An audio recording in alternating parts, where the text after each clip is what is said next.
What's up, everybody? We finally get to hear the arguments made by the lawyers.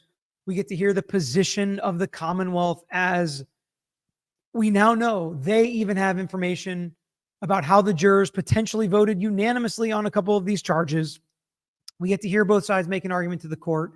We do not get to hear the court's answer or order at this point. We don't get the court's reasoning, but the court is going to take it under advisement. And there's a couple very interesting things the defense attorney argues in this case, especially what he's actually asking the judge for. So we're going to pay close attention. We're going to watch the hearing in its entirety.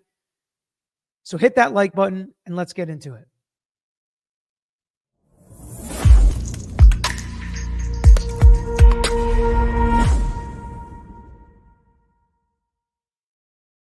So a couple things right off the bat. I'm 3 minutes late, but it's because I was finishing the last things I had to do today for work.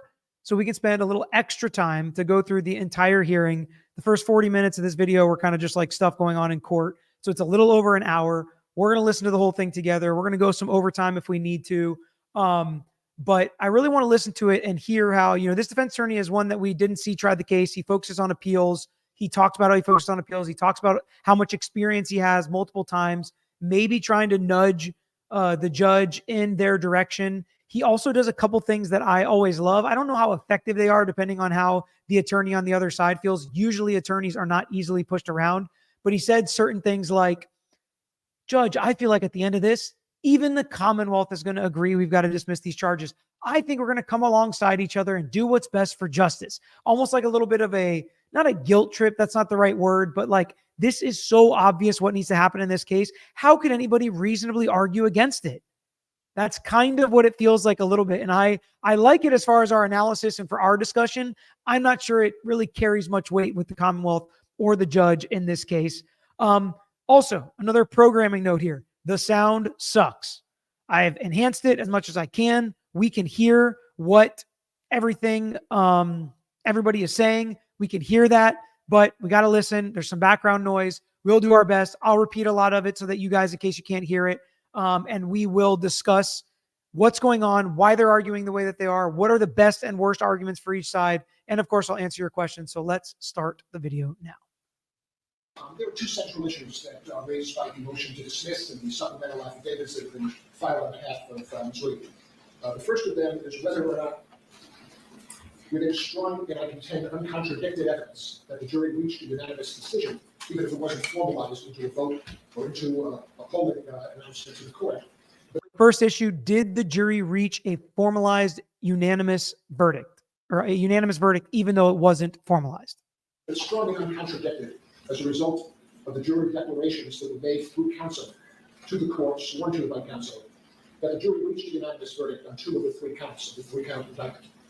So the legal issue is in the face of that evidence, whether or not Ms. Reed can again be re-prosecuted for the same offense by the same prosecutor who we contend failed to prove her guilt to even 1, much less 12 jurors in trial of 1. And when I address that, Judge, I will make a proposal to Your Honor that's close to the procedural pathway used by other judges in cases similar to this, in terms of just how do we transform representations and attorney affidavits into hard proof that we believe will convince the court, and in fact believe it will convince Mr. Lally of the district attorney's office that that jury, the jury that Your Honor described as an extraordinary jury, reached a decision. It will be consistent with their jury service and consistent with respecting that jury service, that we give at least the jurors who are willing to appear before the court anonymously the opportunity to inform the court that this was a final unanimous decision. It didn't get further deliberation. It was a unanimous decision on 2 of the 3 counts, and the impasse was in fact on the 3rd count, which was count 2, and lesser included manslaughter count.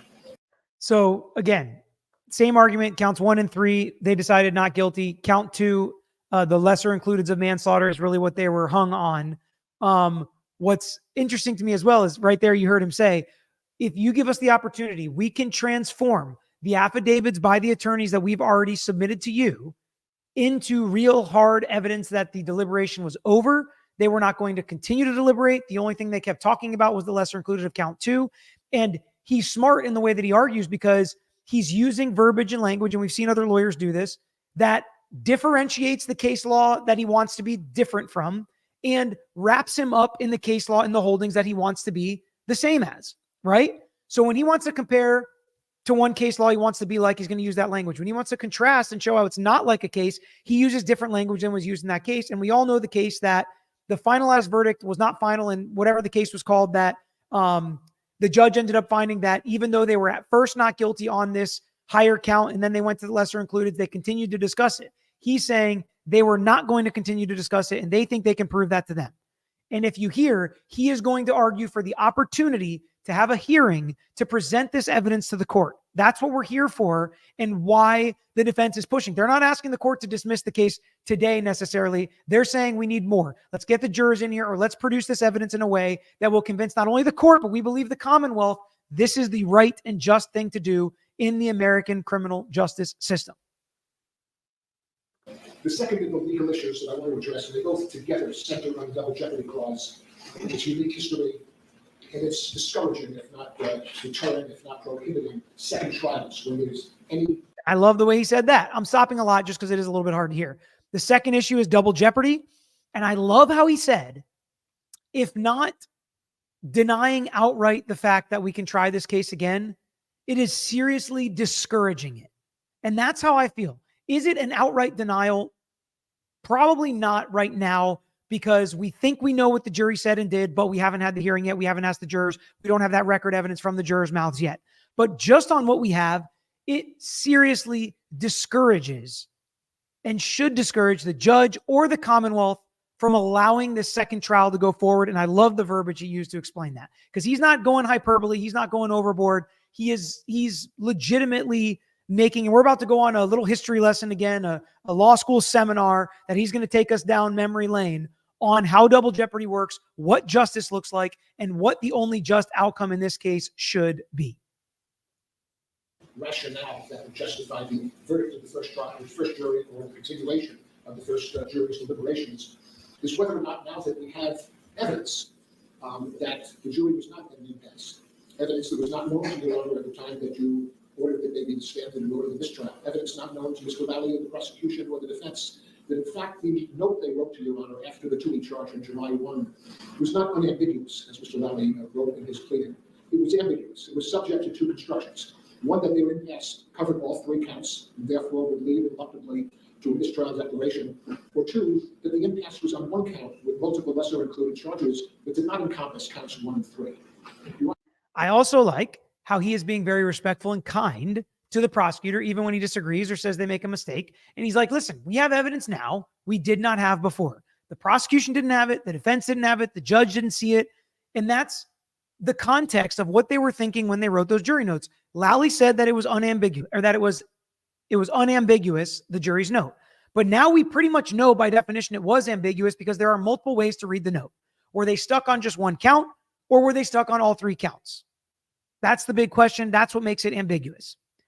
Boston Breezy said, Pita, do you think Lally and the Commonwealth is refusing to drop the M charge because of the O'Keefe family / Albert pressure? I think there's probably a slew of reasons, and it's kind of the totality of the circumstances. But we're going to see how Lally argues here. Is he softening his position? Are they considering not trying this case a second time? I think we get that answer with a bullet here when Lally argues.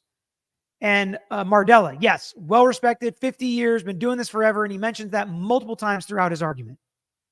Your Honor didn't know what was in the jury's mind, what was in their mind when they authored a note to the court, neither did counsel. But the issue now, and again, it's in the context of double jeopardy, which is such a historic and important clause. It was enacted by our founding fathers to give them some protection against the sovereign at that point, the king, against simply choosing to mistrial prosecutions that weren't going well. And the founding fathers. Does this remind you guys of anything? Like talking about how, a sovereign, the king, being able to just do whatever they want. This is like literally how my dad explains this stuff when he talks about the history of the law and how we got to where we are today. Wanted citizens not to have to face re-prosecution. They understood the ordeal of anxiety and risks of having to prove to a second jury what they had proven to a first jury, which is that they were not guilty. And so the real issue here is legally, what do we do when we now know that jurors are declaring to the court that they believe they reached a verdict of not guilty? What can we do on August 8th, if I've got the date correct? The history of the law and why we have it this way is defending a case, as we talk about so often, is so very difficult. Guess what's harder? Doing it twice with two different juries. When the prosecution failed to convince a single juror out of 12 that Karen Reed was guilty on counts 1 and 3. And if we know that, and that's what he's looking at, if we know that, if we can show that to you, Judge, if you give us the opportunity to show you that evidence, look at American history.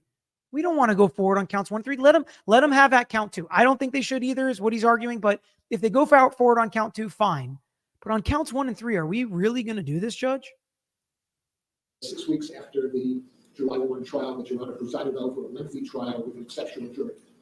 And I contend, Judge, that we can't just accept a fiction that the jury was at an impasse on all 3 counts, when 4 jurors are saying to the full counsel they would not, and a 5th jury. We cannot accept fiction that the jury was at an impasse in all 3. I love it. I love the language, because he's right. If that is fiction, what are we doing? We're just willing to accept that now in our court system. This is supposed to be the place of ethics and justice and fairness and rules. If we know that, if we know it's false, we're just going to pretend like it's true. Now, the thing I will tell you is sometimes the court of law, like we talk about in civil cases, there are rules where you're like, why is that what a jury hears? That's not even true. So sometimes it does happen. It sucks. It's unfortunate, but I like the verbiage he's using. Juror saying to counsel indirectly they were not. We have to embrace the fact that these are now facts. Yes, they come after the end of the trial, but it doesn't mean that there's not some procedural pathway to integrate those facts into Your Honor's decision-making. And the second one, the manifest necessity issue, has got a lot more SJC and Supreme Court guidance. It's been the subject of lots of cases. We're walking a little bit down a pathway that has some precedents about jurors and being reconvened, but doesn't have the clarity of the precedents regarding the manifest necessity standards, guidelines, principles that will address it. But here, what we know is that 4 jurors reached out to defense counsel. Jurors A, B, D, and E. It was the way they've been described by Mr. Jackson, who received calls for 3 of the jurors, and Mr. Yannetti, who received a call for 1 juror and talked to somebody who himself or herself spoke to a 5th juror. We also have the corroboration, not just internally, but these 4 jurors are essentially saying the same thing. We reached a decision. We didn't denounce it. Some said we felt bad about it. We didn't know what to do. But they were internally consistent and not self-contradictory, and that makes them more trustworthy. They corroborate each other. And I contend that the voicemail left on Mr. Lally's phone, which he responsibly shared with counsel and shared with the court, essentially saying this was probably one of the 4 jurors, but we don't know for sure, says essentially the same thing. We reached a decision that Ms. Reed was not guilty. Murder, the most serious charge that can be brought, a charge that would imperil the rest of her life if there was a conviction. Other jurors tried to reach the prosecutor.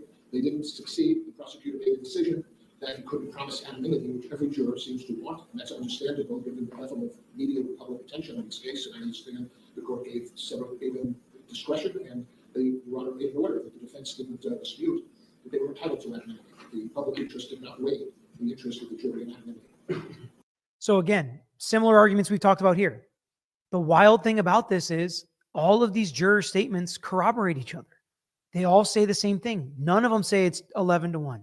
None of them say, well, maybe there will be a juror or 2 that'll disagree with this. They all say the same thing. And even more so, none of the other jurors that have not spoken up didn't come out and say, that's not true. That's absolutely false, which adds corroboration to what's already been said. Walger, is Karen Reed in court today? Yes, she is.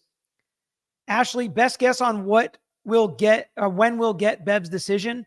I don't think she'll wait a long time. I mean, it's not going to be, I don't think it's going to be Monday, but I think a week or 2 and we should have this decision. We really need to know. It should not be that delayed. Now, a normal judge could take easily a month on this, but because of how quickly things are moving and how important this is before the second trial, I would hope in a week or 2 we get her answer. Justice all 444. The interesting thing is that he's very easy to listen to. The judge never interrupts him. Will be interesting to see what becomes of this. What does that say? Has she been told to be quiet and listen? No. I don't think she's told to be quiet and listen. Honestly, when she is the decision maker, she can let the lawyers say whatever they want. And then she's going to make the decision at the end, right? So it's like, go ahead, knock yourself out, say whatever you want to say, do whatever you got to do. I'm going to make the decision at the end, but she's not going to argue with them. She doesn't need to argue with them. If she's not asking questions, sometimes that makes me think she's already got her mind made up, but we'll see. But we now have the declarations of the jurors through the defense counsel. We have a voicemail of one juror through Mr. Lally. We have emails of other jurors who only wanted anonymity as a condition precedent to talking to the prosecutor. This case, because it has catalyzed so much publicity, it's plausible to believe, if not compelling to believe, that other jurors who sat through so many weeks of testimony, this was probably one of the monumental central events of their life. Not many people, certainly not people who go, other than people who go into military service, have opportunities to serve their community like these jurors did. Not one of them, to our knowledge, has picked up the phone to defense counsel and said, those jurors that you're memorializing in affidavits and emotions, I don't agree with that. No one has called the district attorney. Nobody has emailed anybody. Nobody has called Your Honor through court clerks. Nobody disputes, in other words, none of the 7 or 8 jurors that are not, represented by the series of affidavits of defense counsel dispute the truth of the representations made by counsel. We don't have certainty. We only have the reasonable inferences from the absence of other declarations, which is that this jury was unanimous in its acquittal of Ms. Reed on counts 1 and 3. So then we get to the legal issue. Again, as I try to say, the legal framework here, the landscape is not quite as crystal clear as it is in standards of manifest necessity, whether or not double jeopardy permits a re-prosecution in the context of this. So he also admits there, which I like, this isn't cut and dry. This isn't black and white. Unique case. But what we have is court decisions saying, for instance, what constitutes an acquittal is not to be controlled by the form of the judge's actions. We're not bound by labels. That's the SJC in Commonwealth versus Taylor. We have Justice Ginsburg joining Justice Sotomayor and Justice Kagan in a dissent in the Bluford case, saying, in ascertaining whether an acquittal has occurred, form is not to be exalted over substance. And they are making that point. Whenever a lawyer quotes the dissenting opinion, it's not as good as quoting the majority.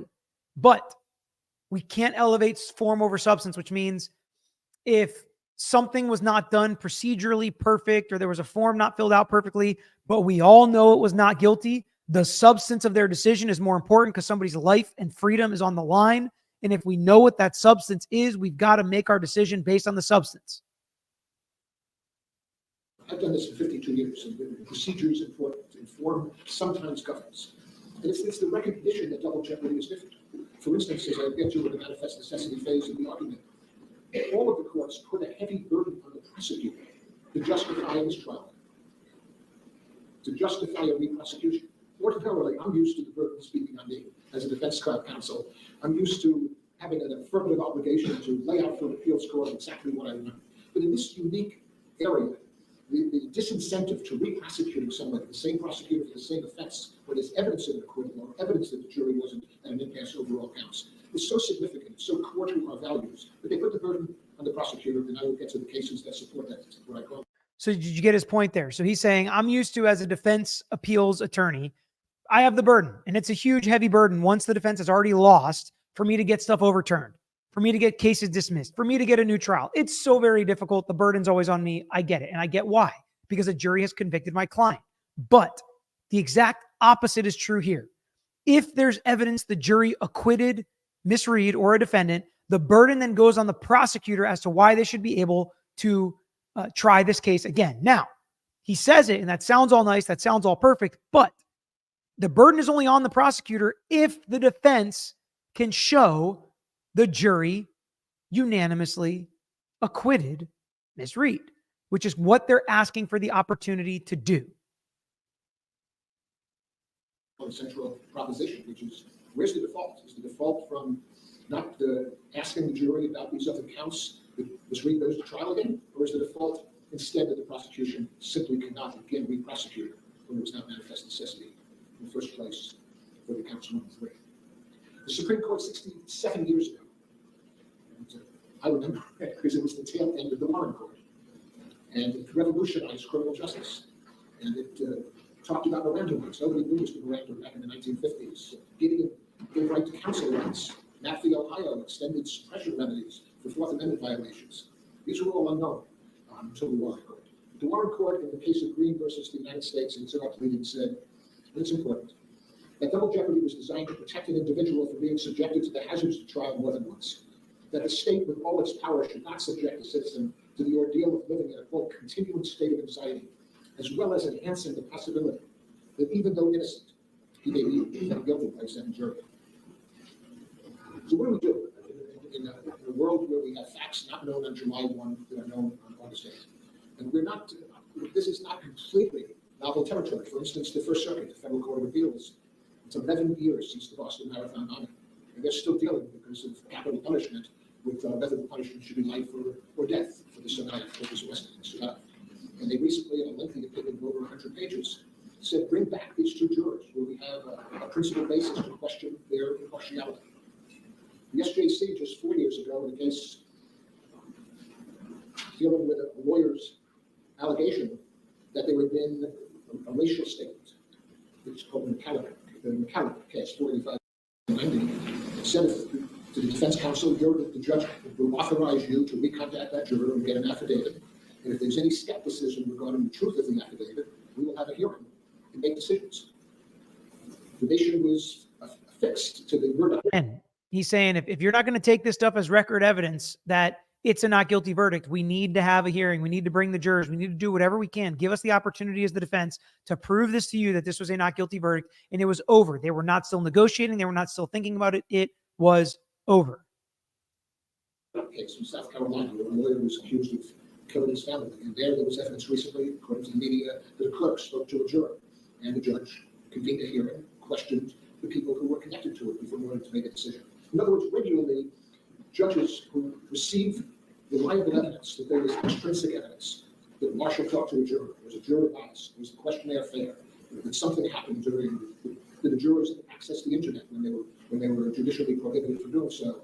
Courts reconvene hearings, and a test that can be done anonymously doesn't have to ineluctably lead to the identity of jurors. And we're going to ask the court to do just that, because without in any way diminishing the centrality and the importance of an impartial jury that tells the truth on voir dire, that's not ethnically or racially biased. There's nothing more central about making sure that jury was not influenced, firstly, by something from the outside, or even by something from the internal discussions that reflected on a juror's racial and ethnic impartiality. Why isn't an acquittal entitled to just the same kind of deference? We have not evidence that the jury was not impartial, or that they were influenced externally. We have hard evidence that they reached a decision. We're not asking to have any inquiry, whether by counsel or by the court, into the content of the deliberations, into their reasoning, into all of those matters that are forever private.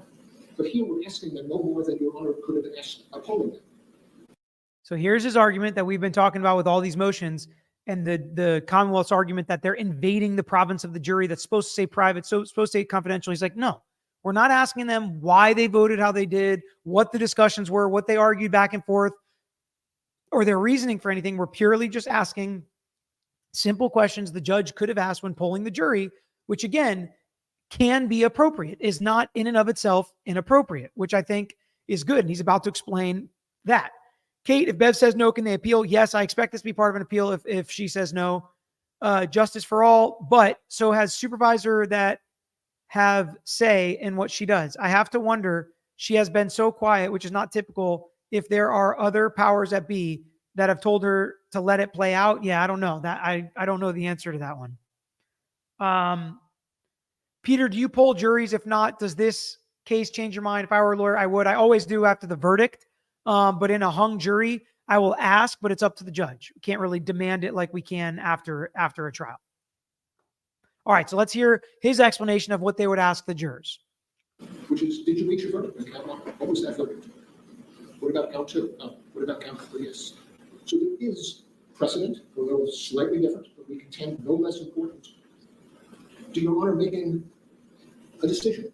If Your Honor is skeptical in any way of the attorney's declarations, if you cannot accept them because they're not the sworn affidavits of lawyers, of the jurors. Sorry, we authorize them to do what they haven't, which is to reinitiate a call to these 4 or 5 jurors, ask them whether they would read the lawyers' affidavits and affirm that they're accurate.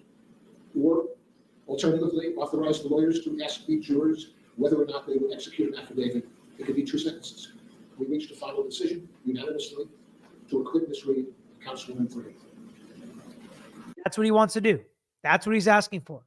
Allow them to show you the substance, the truth, what really happened, so we can make our decisions based off that and not bury our heads in the sand, not believe fiction, not pretend like something didn't happen that did happen. Let us show you what happened. I love that argument.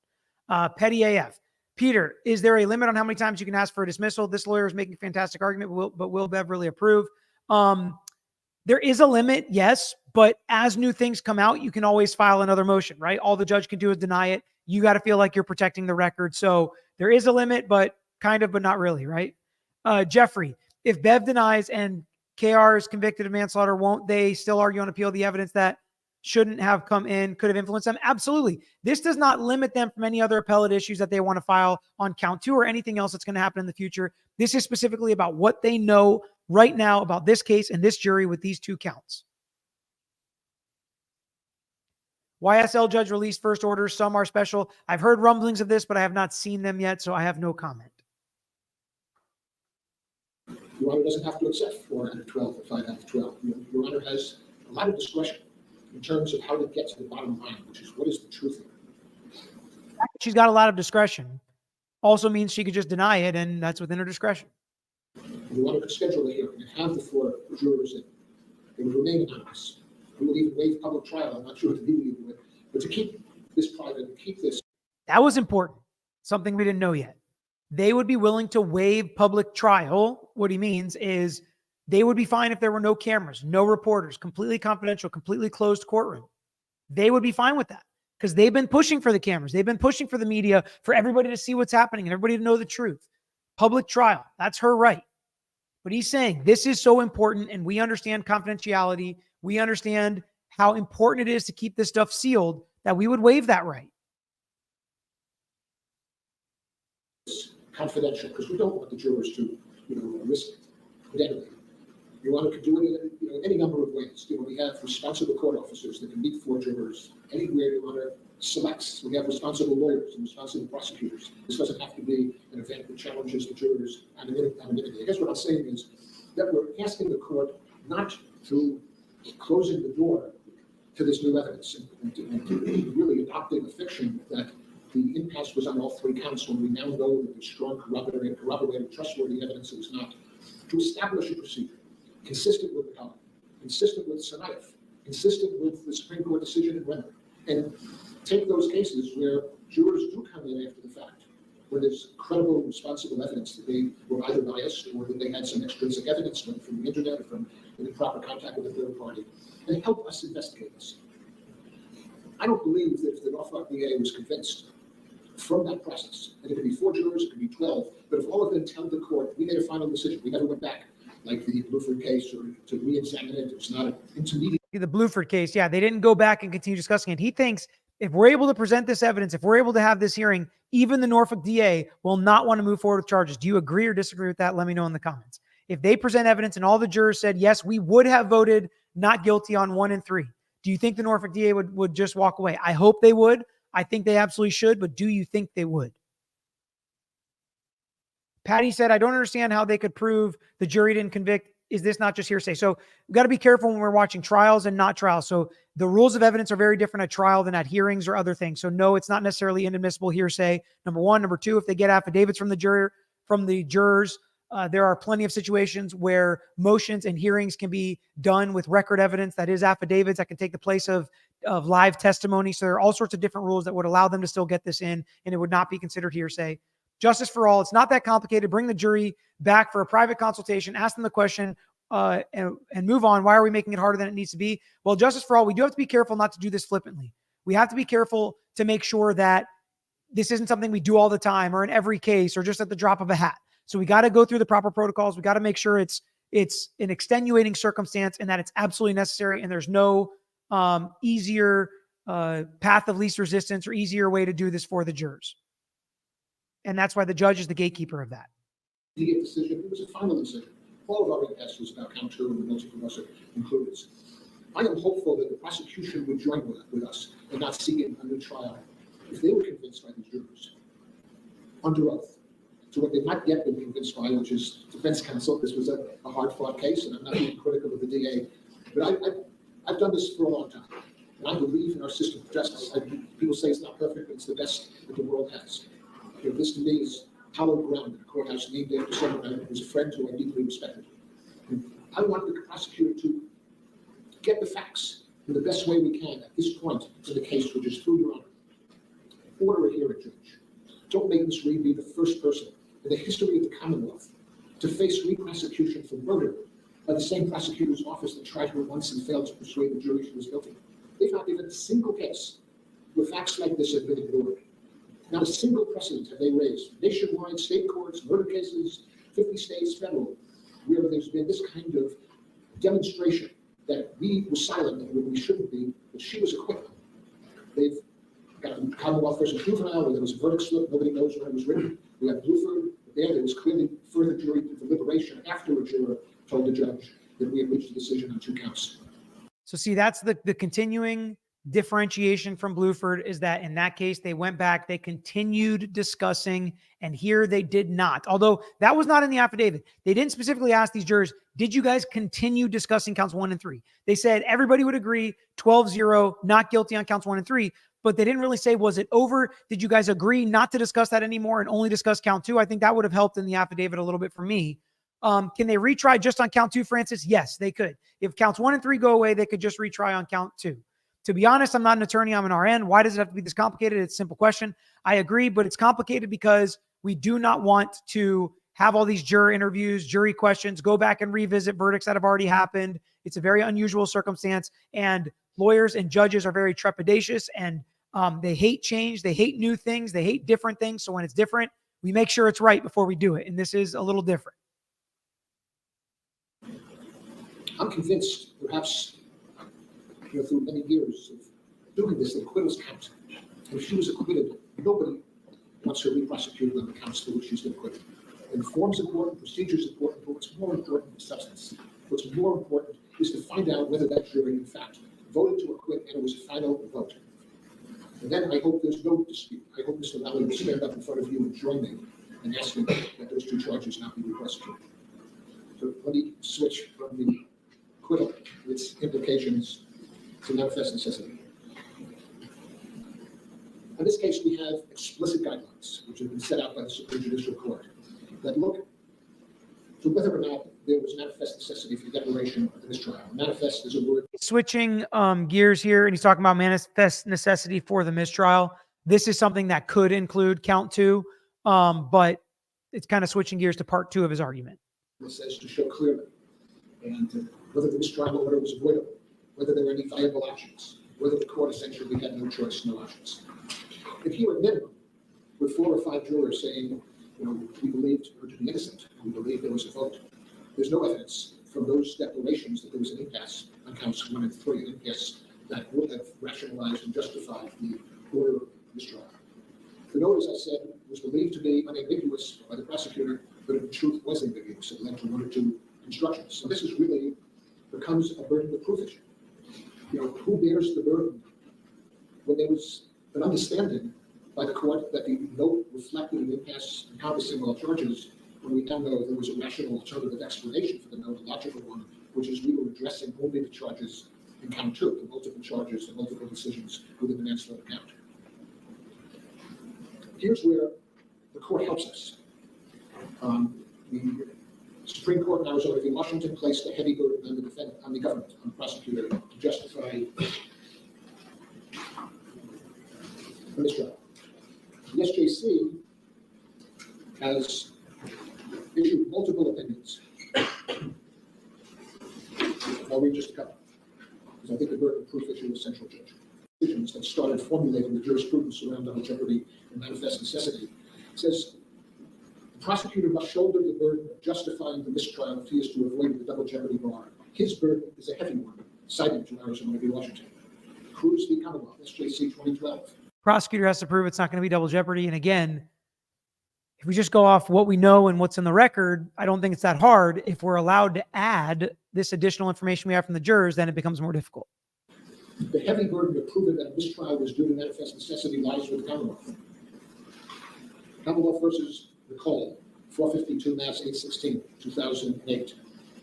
The Commonwealth is unable to satisfy its heavy burden of proving that there was manifest necessity for declaring a mistrial, and the Commonwealth is therefore barred by the principles of double jeopardy from retrying Nichols. I have a copy of the Nichols decision, because it's the one that was not referenced here for your honor's consideration. Nichols was an interesting case. It was a driving case, jury of 6. There was a belief that one of the jurors should not be sitting because he knew the witness, if I'm recalling the facts correctly. And everybody considered it and thought there was no procedure to allow a trial to continue with a jury of 5. The defense counsel thought that, and the court thought that, and the court therefore declared a mistrial. Afterward, everybody discovered that this is in fact a rule of criminal procedure, and the defendants could waive a jury of 6 just like they could waive a jury of 12. And the court determined, as I just read, that there was no manifest necessity because there was a viable option to the declaration of a mistrial. That being, the court could have asked the defendant whether or not they would agree to a jury of 6. But they didn't recognize it at the time, and then the court had a decision. Are we going to blame the defendant, make them go to trial a second time in the face of double jeopardy's manifest necessity requirement, or are we going to put the burden on the prosecutor to have advised us of that rule? This case is similar. So there's a couple comments like this from Jill and this from artist Lulu. The Commonwealth wants to keep all 3 bullets in their chamber, in my opinion, because maybe they think that's what the jury did this time, is kind of split the baby, and they don't want to lose the opportunity to do that. Maybe just one count. They won't really split the baby by going with a lesser included. Did he really just say manifest destiny? It's manifest necessity. Sorry. When there are multiple counts, the all-important question should always be asked for the judge before declaring a mistrial. Are you at an impasse on all charges? Lesson something point right here. Yes, absolutely. And this is something that, I've learned and will ask absolutely from now on to be added to any jury instructions or if we get to any impasse. SC. Peter, if they only retry on some counts, how would that affect the evidence that could come in? Higgins' texts were pretty big for both sides. Yeah, so motive for an intentional crime may be limited. Motive for a depraved heart should be limited. I think it will change the evidence. I don't think it'll be major. Now, again, maybe some of the key cycles, like her slamming on the brakes, but that could still be an accident. So I think a lot of that still will come in. Judge, because what you weren't advised of is Mass Rule 27B.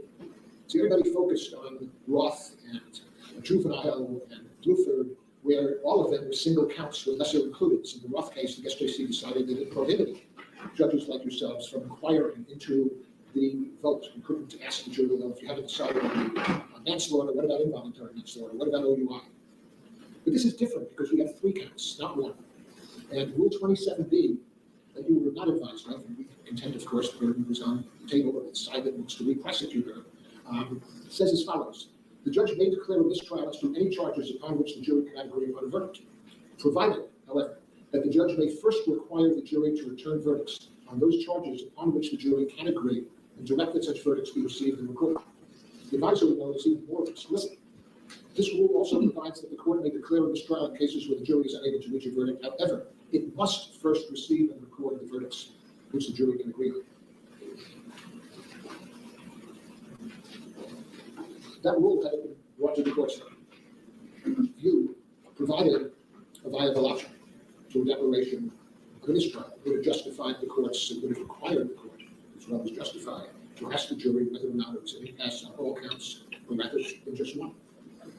So the Supreme Court not only puts the heavy burden on the prosecutor, it provides a set of guidelines, which were established back by the Stewart case and repeated most recently by the Taylor case. And they even call them 2 principles guiding our review of manifest necessity. One is counsel must have been given, and the word must implies it as a mandatory, as an imperative. Quote, counsel must have been given full opportunity to be heard, and I'll address that second.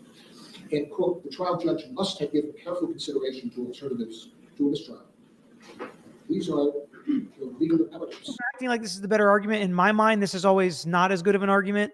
He also argues that the defense really pushed for the Tui Rodriguez instruction because they wanted to get to a verdict. Usually the state attorney is the one pushing for the Tui Rodriguez, but they really wanted to get to the verdict. That's not how I felt, like in real time, initial gut reaction. That's not what it felt like.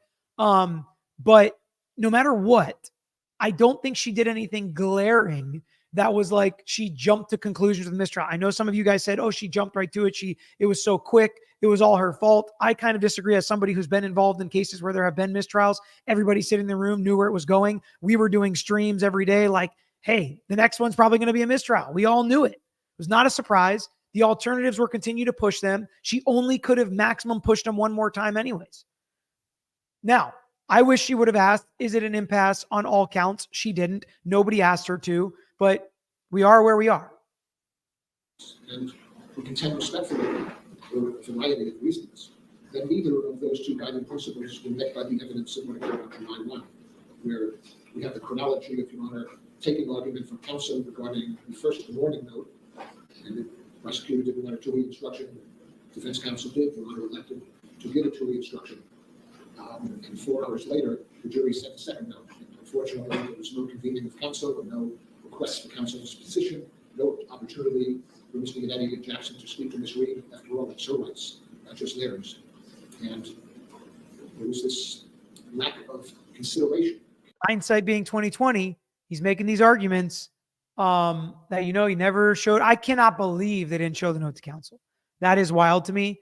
But it may be a stretch. I'm not sure this is as good of an argument as if the jury actually does say we voted 12-0 and we were done talking about it. That's the better argument, in my opinion. Careful consideration of Rule 27B, which the prosecutor failed to bring to the court's attention.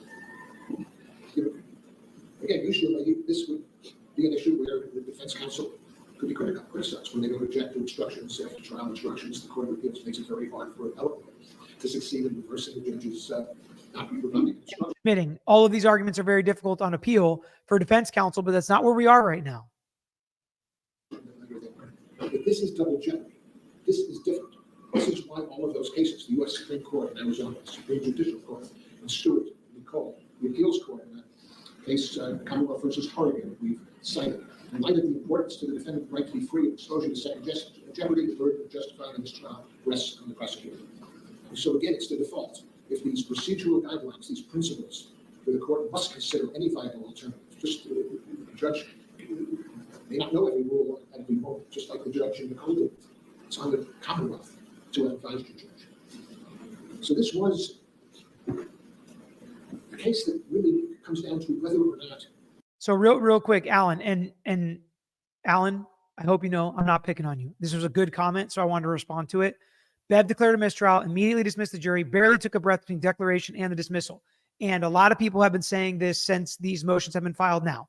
Do you know how many people were saying this, including the defense, the day the mistrial was declared? Nobody. Zero, zip, zilch, nada. Nobody made this argument. Nobody had a problem with what she did. They didn't say it on the courthouse steps where they celebrated the fact that the Commonwealth could not prove this case beyond a reasonable doubt, and they were right about that. And I didn't say it. I didn't hear anybody else saying it. Nobody said it until they looked backwards and they were like getting these jurors and they're like, oh crap, maybe it was not guilty. And they're like, oh crap, should we have done more at the time? Should we have objected? Should we have tried this? Should we have tried that? And now looking back, they're picking it and making a good legal argument. And I think that's perfectly fine. And that's what lawyers do. They see what happened and they make a good legal argument based on the facts. But it's not as simple as to just say the timing and way Judge Cannoni did this was automatically wrong and just horrible. And we all should have known it at the time, because it just really wasn't like that. And we have to be honest in how we look back and see things.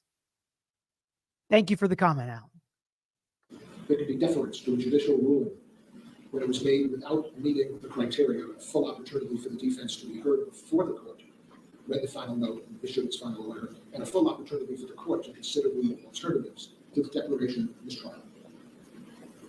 I would say to Your Honor that this is not easy. This was a long trial. Prosecutors had strong evidence that the jury was in fact deadlocked, had fact at an impasse on count 2. The prosecutor has strong evidence that in fact the jury was not at an impasse on counts 1 and 3. They have to meet a burden of demonstrating to the court that they gave you all of the alternatives to the declaration of mistrial. And they should want us to admit that a search for justice in this courthouse, we don't want somebody who's found innocent wants to face the second trial for the very same offense. That's the whole principle. It's the shroud of double jeopardy. Justice Douglas and Max Lewis and Green. They should join us in asking the court to establish a procedure in Your Honor's discretion that either allows the defense lawyers to supplement the declarations with juror affidavits, or cut right to it, that the attorney declarations satisfy our burden of production. He's like, the Commonwealth should join us in allowing us to present this evidence. And if you want it to be more than the declarations, great. If not, let's just cut to the chase. The declarations can be taken as evidence that you can make a decision on. If Mr. Lee was acquitted, bring the jury to the judge here for that. Thank you. It's the right thing to do. Thank you very much. Great, thank you. I don't know. You want me to hear or- So a bunch of people are asking about this Christina Rex post on Twitter, and somebody sent it to me. So we will take a look at that at the end of the video. You've heard object to the declaration of Ms. Robinson's case. Post on Twitter about a juror reaching out to her today. And then Ms. Robbins was declared as a manifest necessity. To that last point, as it applies to what counsel was referencing in regard to Rule 27B, what I would submit there. Lally always talks a little faster, so I'll slow it down a little bit for his. And as always, you guys can hit this gearbox on your own video and slow it down if you'd like. There's a stark difference between what Rule 27B encompasses and what counsel is asking for the court to do. And what I would say is there's a difference between what Rule 27B talks about, which is taking, or the right of a court to take partial verdicts, which certainly the court is entitled to do. If that were at any point in time indicated in any of the communications from the jury, or if there had been any communication whatsoever from the jury that they had reached a partial verdict. So Rule 27B has to do with taking of those partial verdicts, not inquiring or trying to extract or coerce a partial verdict by polling the jury who was declared repeatedly to the court that they're in an impasse. So simply put, Rule 27B just does not apply. When it comes to each of those respective points, the jury in this case, one, did not return verdicts, and two, counsel had adequate and ample opportunity to object to the declaration of mistrial, and three, that the mistrial was declared out of clear manifest necessity, which the court, the case law has repeatedly stated is the prototypical sort of evidence or example of what manifest necessity is. But to those points, it is backed by decades, if not centuries. This is just the stream. In order to have certain sound cut out on the stream for a second, not on mine. Peter, do you think you would have realized and reacted right away, meaning stand up and ask to say something? It all went so fast. I'll tell you right now. And again, I feel like I'm pretty honest with myself and how I do things, and I'm not perfect. I'm not a perfect trial lawyer. I don't think of everything. I absolutely feel like I would have asked to see the note. Can I read it, Judge, at least? But honestly, I felt like the defense wanted her to declare a mistrial. That's just my gut feeling. I said it at the time. So I don't think they were going to object to the mistrial. It's kind of a win for them. Kind of a win for the prosecution, right? I thought the defense was going to win, but then their vibes when the jury first came back deadlocked made me think they felt like a hung jury was going to be a win. I don't know. That was just my feeling at the time. But Peter, it just seems like common sense to us non-lawyers that a judge would ask on multiple count trial if the jury was locked on all charges. No. So again, I get it. And I see people saying, oh, other lawyers knew and they were shocked right away. Okay. I would love to hear from and talk to a lawyer that this has happened to before and they did it differently. Because it's a very unusual case, a very unusual set of circumstances that one set of facts, three separate counts, not all lesser includeds, right? Because 1 and 2, you could have kind of put them as lesser included, but no, there were three separate indictments, three separate counts.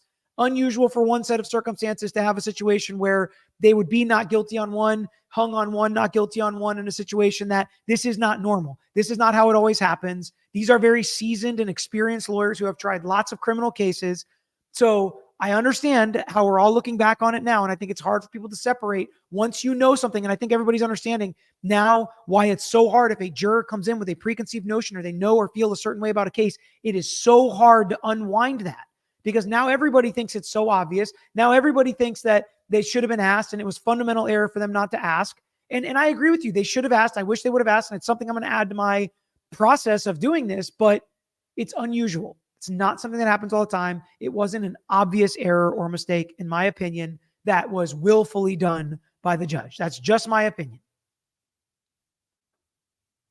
Circumstances of this case fit into the precedent. There's a reason for that, because there is clear and unequivocal precedent on each of those points that goes back decades, if not centuries. Cont versus the jury is a case directly on point. And as the court is well aware, that's a case in which, following jury deliberations, the defendant having been convicted after trial, one of the court officers found the verdict slip in the jury deliberation room, which the verdict slip was marked not guilty. That case stands for the proposition that where those slips were in contradiction of the jury's report to the judge in open court, that they were deadlocked. That does not guilty finding on the verdict slip does not contravene or overrule the verdict as it is applied in the report. And quoting from that case, and I think it's directly applicable to what's been provided to the court so far. It states, it is not enough to show that the jury may have agreed on some issues at some time.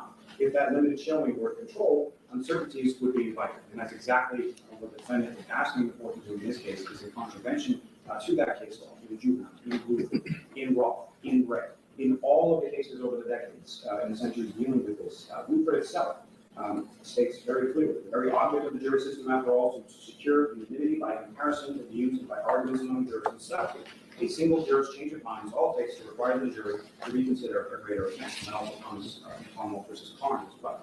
But what it states, Your Honor, this jury was instructed, not only instructed orally for a lengthy time, but was provided with written copies of those instructions that the court gave.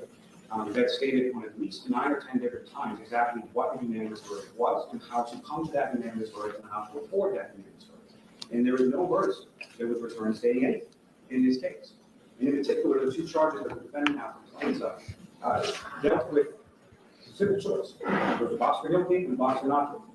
Neither was struck, neither was checked, neither was returned to the court at any point in time. There is no verse in this case.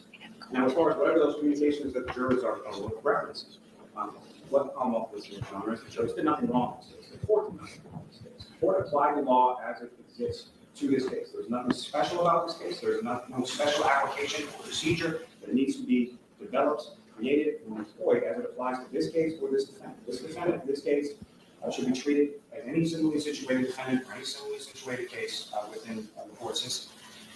These jurors, as the courts refer to them as an extraordinary jury. And I know the court had an opportunity to observe the jury throughout the course of the lengthy trial and to review the many communications that the jury submitted, which Commonwealth would submit, were thoughtful, were deliberate, were intelligent, and were insightful.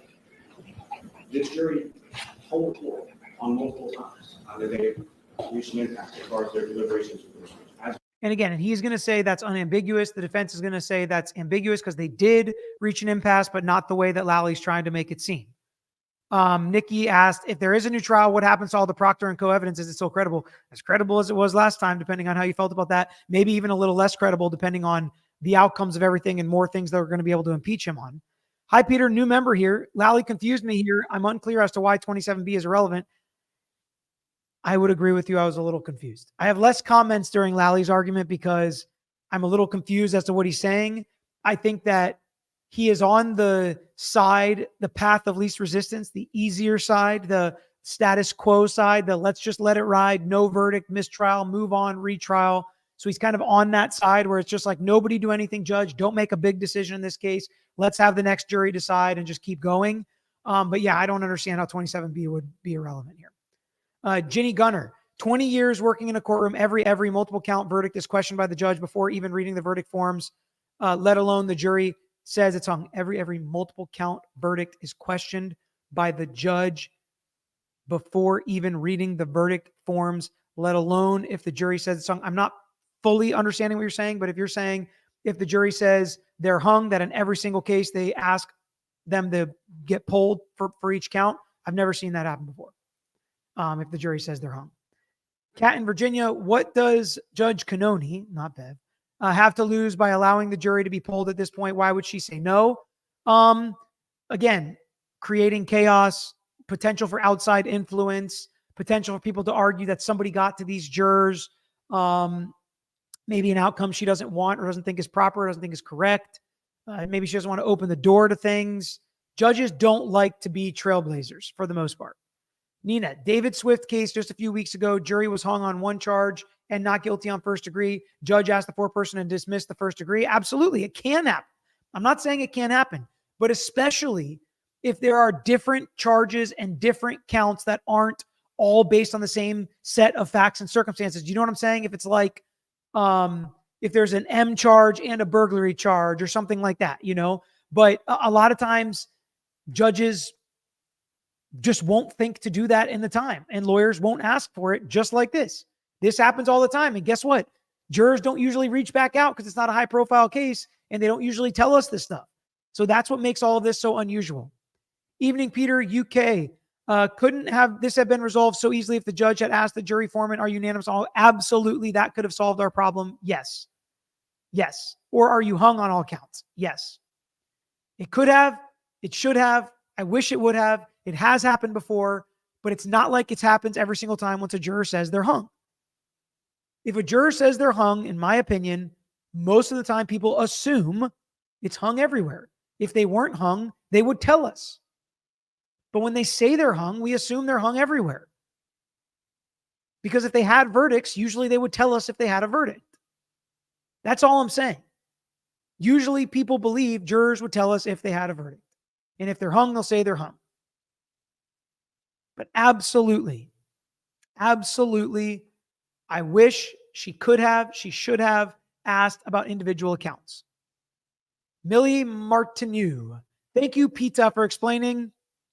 And kudos to you and to all the defense attorneys for fighting the good fight against an unfair system. Thank you so much, Millie. As it pertains to the charges. In the final note that was submitted to the report, they refer to the charges in the plurality, twice within that note, as it pertains to exactly what they were citing. When it comes to what they were communicating, reporting to be at an impasse, in regards, they refer to it as charges multiple times. Whatever point jurors may have felt, the other thing I would say about the jury that is, and this goes to the precise reason of why the procedures suggested by counsel are completely inappropriate in direct contradiction of what the case law says. I can't imagine whatever the jurors have undergone since July 1st, as far as extraneous influences, whether it's personal, professional, who they talked to, what they talked about, how those things have formulated in their minds. The intense pressure that they felt just looking at the affidavit from the one juror in regard to the comment that the court had allowed with reference to the jurors' information remaining anonymous, at least for the time being. With respect to that, that is exactly what the case law advises against and governs as far as taking this sort of post hoc, weeks or months after a verdict has been returned or not returned, and then asking people to put themselves back in a position and indicate to the court exactly what was going on in that deliberative process. Asking them how they voted or what their vote was is infringing into that deliberative process that is. So this is the part of the argument I completely disagree with. In the written motion, we said the same thing. Carla said, I love you. I want you to listen to Mark Betterow. So I have heard some clips of what he's done on Twitter. I think I looked into his background, respect him, obviously knows what he's doing, legit criminal defense attorney. And if he knew it and said it at the time, kudos to him. Kudos to him. I shouldn't have said nobody said that at the time. Maybe people did say it. Maybe Mark said it. Maybe other people said it. I shouldn't have said that because I don't know what other people were saying, right? I'm just saying in my mind, I knew that's where it was tracking. And maybe I jumped the gun on it too, right? Maybe everybody should have been a little more pause, like, hold on, maybe we shouldn't, right? But that's what makes all this interesting. And that's why we have the case law and the evidence and the appellate rules of how we're supposed to argue these things. Ginny said, when the jury advises they have a verdict, the judge always asks if they have a verdict on each charge. Yes. Okay. Yes, I agree. Kate, hey, Peter, why didn't the defense bring up the FBI investigation and Proctor suspension without pay? I live in Mass. This is such a S show. So they brought up as much as the court would allow them to, and as much as the court felt was relevant to the case. If it was irrelevant or inadmissible, the court did not allow them to bring it in.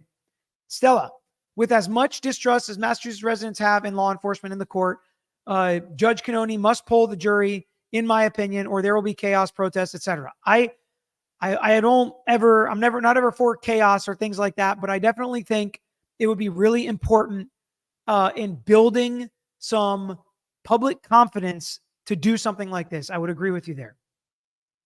Specifically excluded from any sort of point of contention or inquiry by counsel, by the court, at any point in time. When it comes to the adequate opportunity that counsel had to object or to suggest anything else, this is the very first time that the jury gave any sort of note or indication beyond the first note asking for a report. Mr. Giannetti was asking for a Tutor Rodriguez. And understanding that asking for a Tutor Rodriguez is not equivalent to requesting a mistrial. It's the first step in that process, and experienced counsel knows that. And even in that first note, the jury had not indicated that their deliberations were done, or that they had done thorough deliberations. They weren't asking anything. They were just reporting to the court simply where they were in their deliberative process at that point, reported to be at an impasse.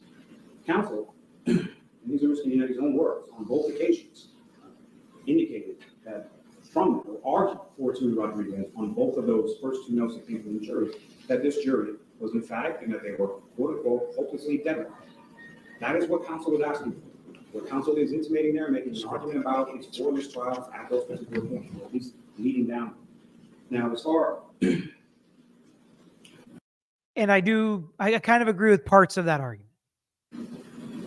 and this is also, again, as I stated, backed by the case of Ray versus Commonwealth states, counsel's request for Tutor Rodriguez instruction permits, quote, the inference that both parties were provided an opportunity to confer on possible alternatives to mistrial. Commonwealth versus Ferreira is on point with that particular point as well. And I think it's also important to consider this in the context of this particular case and this particular trial. This is counsel who was not shy, did not have any misgivings about presenting any sort of argument, any sort of. I agree with what he's trying to say here as well, too. This wasn't inexperienced counsel. They didn't get railroaded. They didn't get walked over. If they wanted to make an argument, they made it. If they wanted to see a note, they asked. If they wanted to change a jury instruction, they changed it, or they asked, they voiced their opinion. They didn't let anything slip through the cracks. And I do agree with him there. Sometimes, and me and my dad talk about this sometimes with, if we lose a criminal trial, it's like no shot at ineffective assistance of counsel. So, go ahead when they do that, but it's just never going to happen. And that's maybe bad for our client. We just kind of think through things like that where it can be kind of a blessing and a curse. But I do agree with him there, and you guys may or may not agree with me. D-Dub, would be interesting to know if jurors thought the judge would pull them if hung on all charges. I mean, how would they know that unless they had been on juries before, especially since there might have been a lawyer in the jury? I didn't hear that there was a lawyer. I heard law enforcement. Do judges or lawyers ever get called for jury duty? Absolutely. I have been called, and I get dismissed basically right away, but I have been called.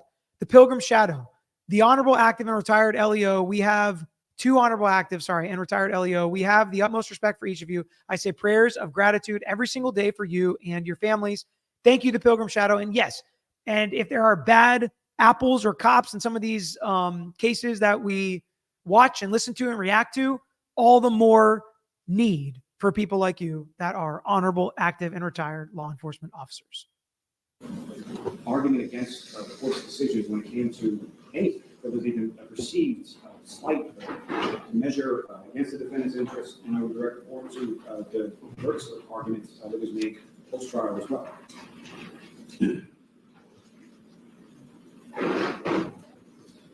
Getting to the manifest necessity, Your Honor, as I stated, what the case law clearly states is that a prototypical example of the manifest necessity is a deadlock or a hung jury, and that is what we have in this case. It's clear, unambiguous from all communications, even Mr. Yanni during his arguments for the Tutor Rodriguez recognized the same. The dangers of coercion when it comes to deadlock jury are amply stated throughout the case law as far as Ray, as far as Cruz. The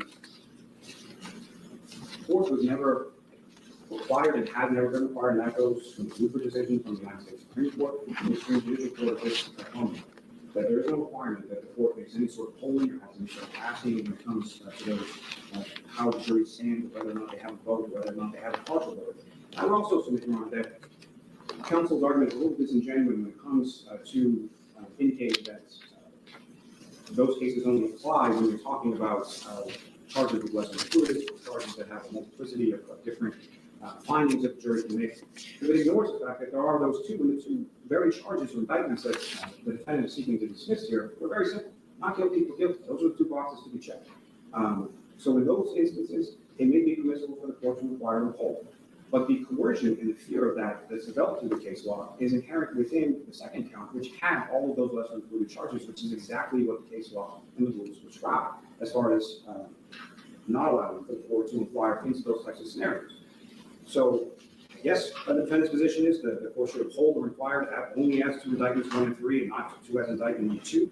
But again, I don't know if there's any requirement for the court to do that. I don't know exactly how the court is to do that when it comes to those types of coercive holds of the jury while they're still deliberating.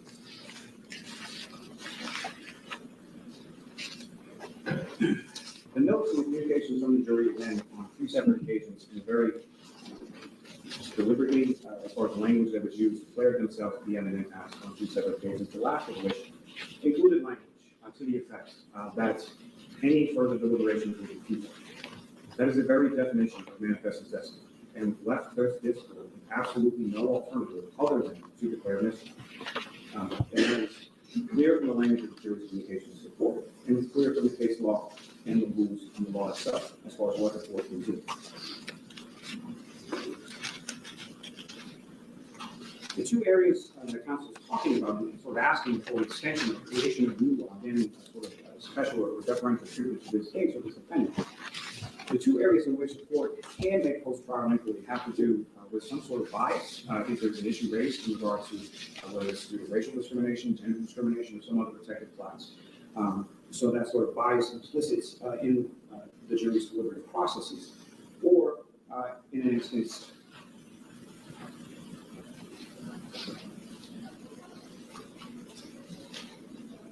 I'm sorry, one moment.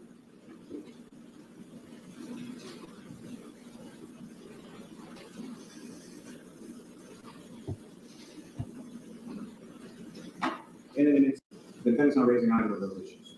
Specifically within those cases, what the court states, this is obviously binding on your law, that those targets for extraneous influences or bias on the parts of the deliberating jurors are permissible areas for post-trial inquiry. What all those cases also say is any inquiry into the deliberative process or exactly what counsel is proposing here is specifically prohibited by those cases that have developed over the decades. So I disagree. And again, we talked about this kind of with the written motion that it outlaws what the defense is asking, but that's different definitions, different ways of looking at it between how Lally looks at it and how the defense looks at it. Why isn't there any type of education provided to jurors? They need to know what type of questions they can ask and how to complete a verdict form. I mean, we do our best, right? With the jury instructions, number one, with opening statements and closing arguments, with jury selection and voir dire. But it's an imperfect process. And, you know, I kind of think things like this channel, honestly, like when I in mind and how it's kind of grown and spun into something much bigger than I could have ever expected. That's what I'm hoping from this channel too. I think all of you guys now know and have a lot more confidence in what you can do as jurors, what you can do, what you can't do, what questions you can ask, how you can stick to your guns if there's a problem, how you can speak up and you should speak up. So I'm hoping things like that are helping further that, but it's hard to get everybody to watch and care about being a juror and doing it the right way too, right? Saucy Sarah, love your channel. Can you do an update on Maya? Whitney terminates. So somebody sent me this. This is wild. The stuff going on there. Why do clients need a loan on a contingency file? Well, sometimes they need a loan because even after a huge, $100 million verdict, the defense still doesn't pay because they keep appealing in perpetuity and they need the money to pay for medical bills or whatever it may be. So there are some companies that'll provide them a loan on their verdict and things like that. It's a wild world. If enough people want to hear about this, let me know. And I can do a video on it. No, the law firm does not front money to the client because then they become involved in it and they have an interest in it and it just gets messy. Will you cover the Robert Tellis trial next week? Again, I haven't gotten a ton of requests for this. If more people ask and this is the content you guys all want as a channel, let me know. Also, if you guys are watching, you're here, you're hanging, you're asking questions, hit that like button. We're going over an hour. Overtime now is officially in. So let's keep listening here to the rest of this hearing. Commonwealth versus Moore states specifically that Massachusetts continues to adhere to common law principles barring inquiry into the contents of jury deliberations and any impeachment of jury verdicts based on information gained from such inappropriate inquiry. Now, the reason that the Commonwealth did not respond directly to the jurors when it came to them expressing or wishing to have discussions about their deliberative process or their votes is specifically for the Rule of Professional Conduct 3.5C states specifically that inquiries into those topics are not allowed. The case law that is derived around that, and since that, corroborates. Simply because someone called you first does not then allow for that inquiry to occur. So whether or not you initiate the call to the juror, or the juror calls you, it still does not allow the counsel or the court to then have these conversations with these jurors that delves into their deliberative processes. So again, where he's taking it a step too far is he's saying you can't invade the province of the jury. You can't talk about the deliberative process. I disagree with so much of what he's saying about this, especially as somebody who's had jurors reach out to us, call us, talk to us about cases. That opens the door to talking about a lot of things. But the definitions of what he is saying is and is not spoken about is just not correct, in my opinion. In basically any state. For their deliberations. The specific type of coercion that is feared by the courts when it comes into this, and I'll sort of condense quote from Commonwealth versus Will. In the state simply, one cannot assume from the mere report of deadlock that there is any final verdict lurking within that deadlock that may be extracted. Such inquiries of the jury may succeed in extracting a partial verdict, but we could not have confidence that that partial verdict was the product of a thoughtful and thorough deliberation process. The risk of jurors' coercion are too high, and the reliability of any such partial verdict returned is too low to warrant such an approach to salvaging some partial result from a deadlock charge. Simply put, Your Honor, what counsel is proposing as far as what the court should do is prohibited by rules, is prohibited by the law, is prohibited by the development of case law over decades and centuries as to what is permitted. Certainly, the Commonwealth or anyone who wants to try someone who has been acquitted by jury of their peers or retry them for the same case. That's not what happened. Someone who has been acquitted by jury. The Commonwealth or anyone who wants. This was the interesting part to me. He says the Commonwealth certainly does not want to retry somebody that's been acquitted by a jury of their peers. And to me, that is the answer we need to clip.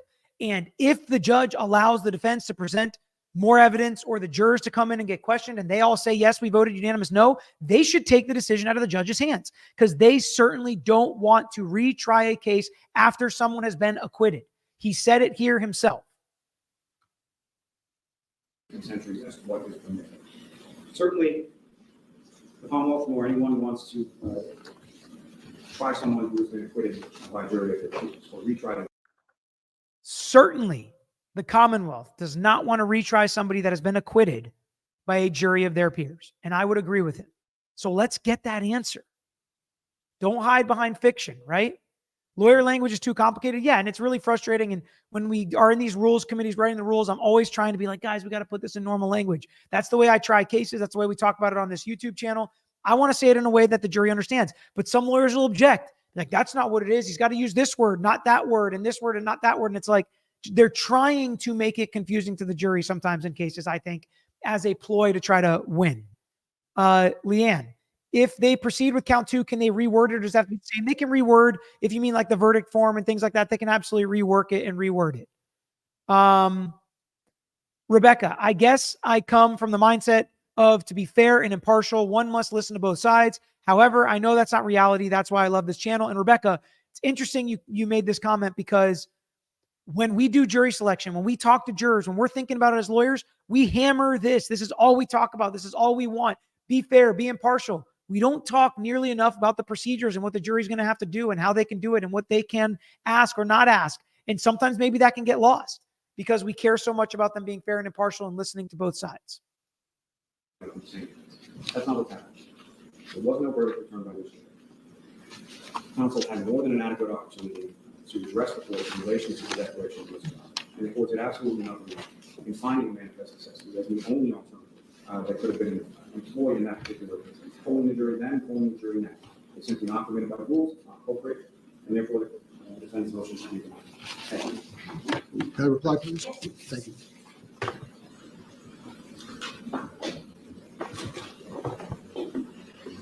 There were 2 cases that Mr. Lally relied on, and they both stand for very different propositions of law. Commonwealth versus a juvenile. He starts out saying Lally is not correct in how he interprets the 2 cases that he cited. It's actually juvenile versus Commonwealth at 392 Mass 52, 1984. It says the judge was under no duty to inquire as to the status of the jury's deliberations on each of the lesser included charges within the murder complaint. Footnote 1 of that opinion says, quote, we deal here with a complaint charging a single murder, where a complaint or indictment in multiple counts charges multiple crimes, e.g. 2 separate murders. A general verdict could be returned as to one of the counts, despite deadlock on other counts. Commonwealth versus juvenile was as if count 2, in this case, was the only count. And they... It's a great point. When you can differentiate from those cases, that's pretty big on rebuttal. This is what rebuttal is supposed to look like, folks. Discouraged. And it kind of court questions as to where the jury stood on lesser includers. And that's the principle of Commonwealth v. Roth, the other case that Mr. Lally referred. That case created a dichotomy where the court was asked whether or not a judge was permitted to ask the jury about lesser includers. And because of the fear that a court's mere question could have a kind of domino effect in coercing jurors to reach compromises as to lesser includeds, the court prohibited such questioning as to lesser includeds. But the court distinguished throughout this lengthy SJC opinion. Our case, we're not dealing with one count vertically with multiple charges, we're dealing horizontally with 3 separate judges. Both Wilford and the juvenile had evidence that the unanimous verdict that the defense was claiming occurred before the end of deliberations. The juvenile, I think weeks or days later, a court officer found some verdict slips. Nobody knew when they were written. In Bluford, the Supreme Court case, where there was a statement to the court that we've reached a decision on one count, the court sent them out under Arkansas law because they hadn't decided, just what they were. They needed to decide all the different allegations within a single charge, and they came back and said we're deadlocked on everything. But there's no risk of jury coercion when a court is asking the jury whether they reached a verdict on other charges other than the one they were deadlocked on. There's no risk. Especially that's why the way the defense verbalized it and wrote it was that your verdict back then? Everybody would agree. Nobody would say they were voting guilty. It was 12-0. We have no worry or thought that anybody would disagree. And they've been right so far. And that's been corroborated. That's why I think this is really interesting. It's not just blowing smoke, one juror, one issue. It's much bigger than that. The jury coercion saying does your note reflect all charges rather than one? Your Honor instructed the jury, page 46 of the instructions, you should continue deliberating until you have reached a final verdict on each charge. We don't know whether the jury understood that instruction to mean that we can't come back and tell the court affirmatively that we've reached 2 decisions, 2 general verdicts, but we're in an impasse on a 3rd one. The Commonwealth talked about the risks that some of the jurors might be exposed to media, and it's certainly more than true in the Sanaif case, where they've had, just an overwhelming amount of media regarding the catastrophe at the Boston Marathon in 2013, the government's investigation, trials.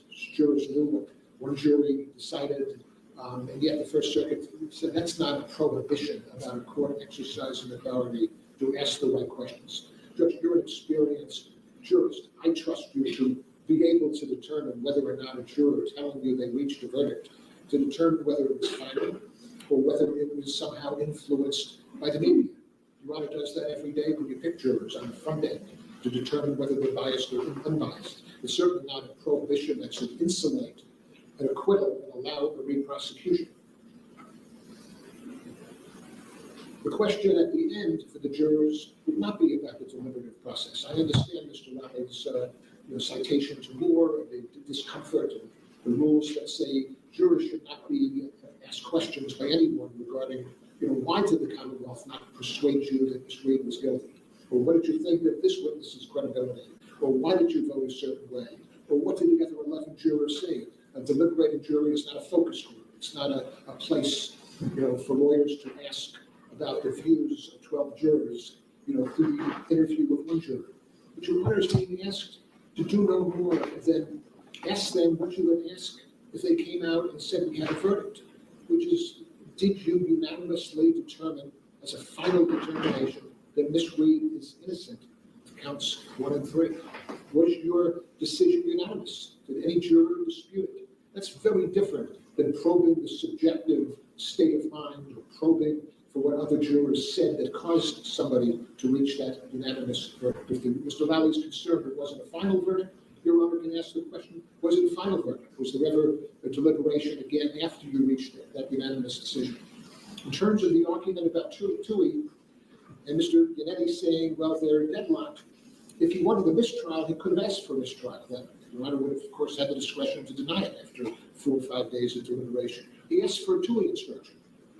And it's inferred by a Tui of a Rodriguez instruction in the state court. Tui, I think it's a 19th century federal case, is that you have hope when you're asking for the Tui instruction. My experience, usually the prosecutor was confident in the jury that wants the Tui instruction to try and get the majority to overcome the minority. This is where he's saying that Yannetti was actually trying to push them to get a verdict. Again, that's not the vibe I got. Maybe I was wrong. you get to a guilty verdict. Here you have the defense lawyer asking for a jury instruction, reflecting that he wanted further deliberations.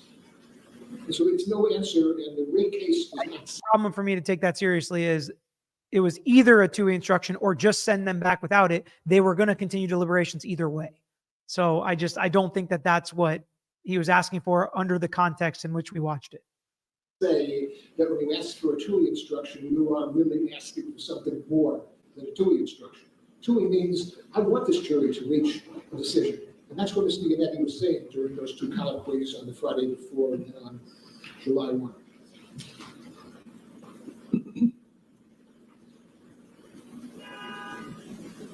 We're not asking the jury to impeach a verdict. We're not asking for an inquiry that would be prohibited under the federal rule 606B. I think the state number might be about the same way in terms of asking the jury for their state of mind.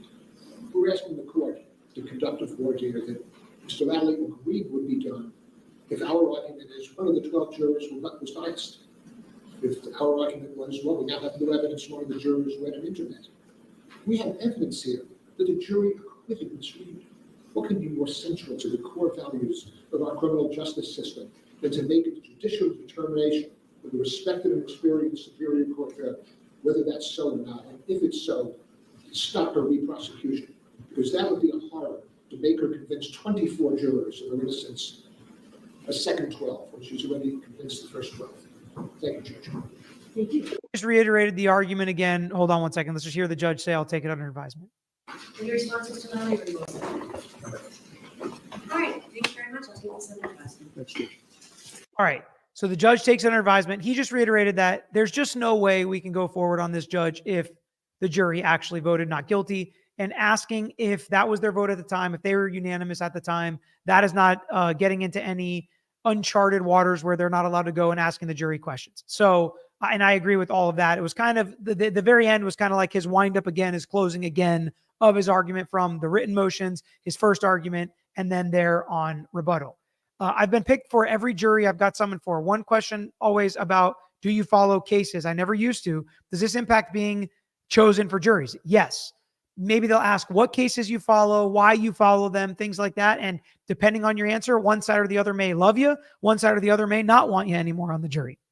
Couldn't this be a reason to drop it? The facts ain't fact in G? Yes, could be a reason for sure. Would the judge have to announce if the jurors have reached out to her? She would have an ethical obligation, I believe, to yes, let both sides know. Elizabeth N. Peter, lots of us in the chat are asking, if Lally chooses not to prosecute, can a new prosecutor say in 5 years bring charges and prosecute again, assuming the judge doesn't make a ruling? So no. So they have a limited amount of time to retry Karen Reed for these charges after the mistrial. And if somebody waited 5 years, new prosecutor, they would not. And my guess would be these charges would be dismissed with prejudice if Lally was going to dismiss them for this reason. That would be the only just and fair thing to do if he was going to dismiss them. Peter, I hope you'll cover the Sarah Boone hearing today, as well as her upcoming pretrial hearings. I really like that, Judge. Thank you. I didn't even know she had a hearing today. So we'll make a note of that. We'll check it out, and we will definitely run it back with another Sarah Boone hearing. And before we go, let's check out the tweet that was sent to me and a bunch of people were asking about.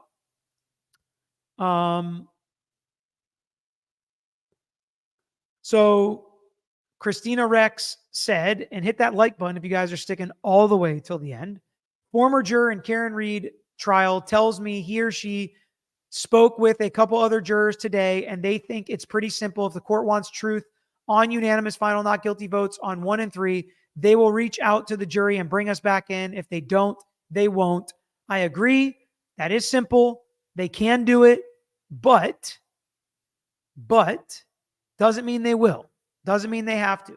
And just because a juror reached out to her, and just because they said they spoke to a couple jurors, doesn't really ever mean we get to more than 4 or 5 jurors that are willing to talk about this, willing to discuss it, right?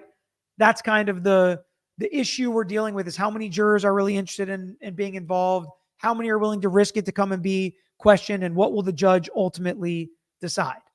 Rebecca, almost 8,000 in the chat, only 3,000 likes. Let's do better. Hit that like, y'all. Peter donates his time. Yes, please hit the like button. And welcome OCD and all the new members. All right.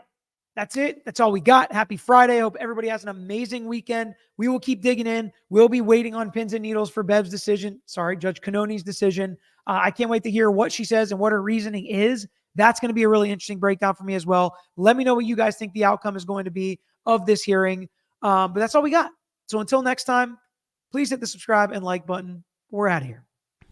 Thanks for watching another episode of The Lawyer You Know. If you enjoyed the episode, please hit the thumbs up and share with your friends who may be interested here on YouTube. And don't forget to subscribe. You can also follow us on Instagram, Twitter, Facebook, and TikTok.